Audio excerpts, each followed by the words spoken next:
You're the rookie. This is your moment. Market 15 pounds, 10 ounces, steel champions this year, Kentucky Lane Strike King. When you tie on a bait by Strike King, hey man, we got your back. you're standing on the shoulders of legends. Hey guys, I'm Jonathon VanDam. Welcome to Michiana Outdoor News.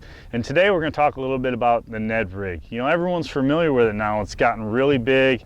It's really blown up over the last few years, and rightfully so. This thing just flat out catches them. And it doesn't matter if it's smallmouth, largemouth. It catches all sizes, including some really big ones for such a small bait.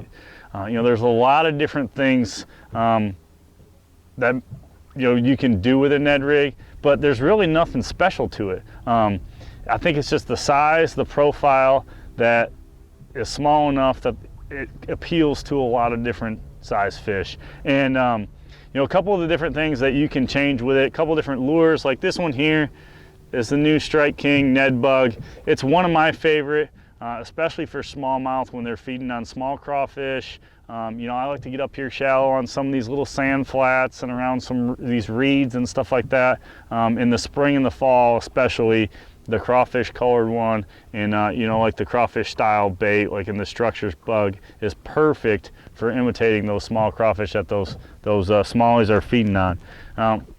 We've got a couple other baits too. The little Rage cutter worm, the Ned cutter worm, and then the Ned Ocho also, which is kind of like your traditional, Ned style bait.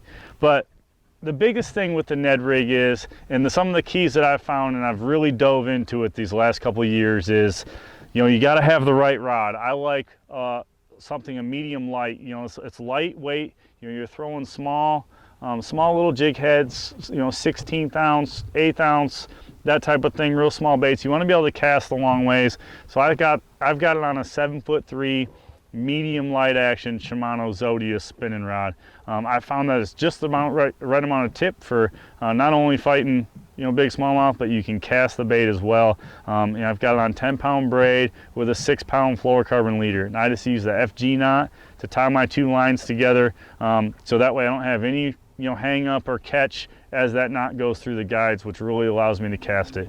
The ways to work this bait, it's really pretty easy. A lot of the times I'll throw it out and let it hit bottom, and most of the time they have it at that point. That's part of the appeal of this bait, is the slow fall. So I might drag it just a little bit, hop it a couple times, and if I don't have one by then, I'll reel it back in and make another cast.